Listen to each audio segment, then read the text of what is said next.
Chapter 8. Work with Will and Energy. Thoughts are momentary vibrations in the form of information. In the due process of realization, they must assume a more permanent form. We experience it as an intention we wish to carry out, a certain amount of will, a determination to persevere, and to have a set aim. The realization of any concept or an idea is directly proportional to the extent of this resolution, from the amount of energy vested in the perpetuation against an ever-changing tide. If it stays in its element without the connection to all other elements of tetragrammaton, an idea or thought will remain just that, an idea or a thought, and nothing more than that. The thought being the finest vibration of nature, right above the quantum field, it is close to the very quantum field that exists in the form of pure energy. Energy of the quantum field is static, non-Hertzian, spherical, self-sufficient, and complete. In order for the thought to further develop in its path toward materialization, it must unite and fill itself with such energy. In terms of the tetragrammaton, ether and air must unite in order to get to fire. There are several methods of achieving that, and they are an integral part of the spiritual techniques and methods of the disciples and schools of spiritual growth. It is called magnetic center, where we create the central point or goal we aspire to that occupies our minds. Associations and people that think alike may bring additional help through schools of thought dedicated to the mutual goal. The monk communities were based on this principle in the past. When a man works alone on an idea, he strays quite easily, but still manages to convince himself that he is still on the right track. In spite of the fact that he is misled, he still firmly believes that he is right even though he has not achieved his goal, or he gradually makes do with a less challenging task and finds ways of rationalizing the situation to himself. He justifies his wrong actions.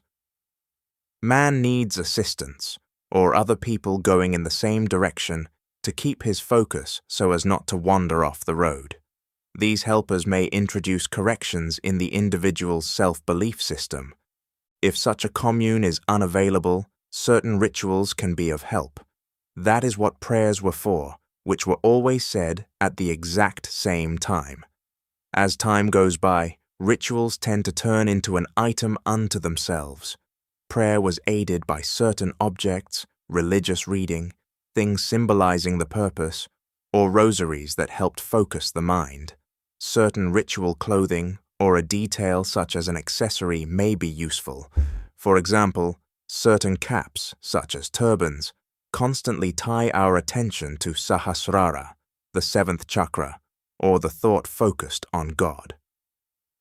To ordinary people, any object chosen to represent the goal may be of assistance, an object that will be a constant reminder that at the specific part of the day, the more often, the better, he needs to detach himself from his work and surroundings in order to devote himself to the inner vision and mental formula that will be the definition of the previously chosen desired state or goal.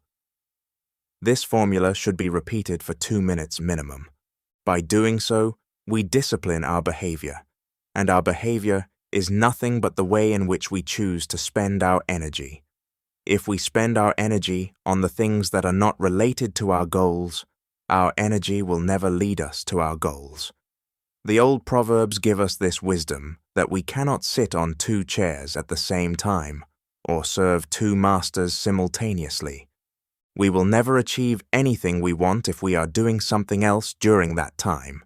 We become what we invest our life energy in, and every investment is preceded by a certain frame of mind. In the tetragrammaton, the mental frame is the air, above fire, the energy. Whether we are aware of it or not, there has always been a frame of mind in the subtle higher spheres for anything we have done in our lives and for everything that has happened to us in our lives. It goes without saying that it is better to create this frame of mind by ourselves, consciously, than to suffer the consequences of their unconscious influence. For the energy to be activated during the process, when we repeat the formula of our frame of mind that we have chosen to be our life goal, a concrete life reality may prove to be useful to bring to awareness the whole outer area of our bodies.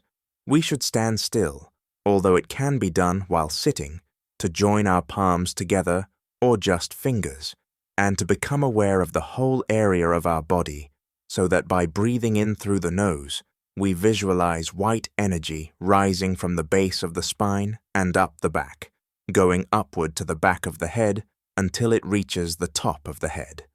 There it is, released by breathing out and letting it splash down our body like a waterfall, completely enwrapping it in the form of light aura.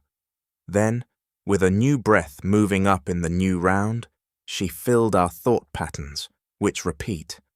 However, this energy must not be vague. It must personify our goal, and it must be felt like passion and the thrill we have when we are in the reality we create and when we enjoy it as though it were here and now. Only the type of energy that burns with our passion, which we feel when we are in our chosen reality and spontaneously encapsulates and fulfills our entire being, eventually becomes the creative force that changes the reality of our lives. In that fashion, we connect the energy of our being with our thoughts. We interconnect ether, air, and fire. That will not be a simple trick played on our minds with thoughts filled with glee.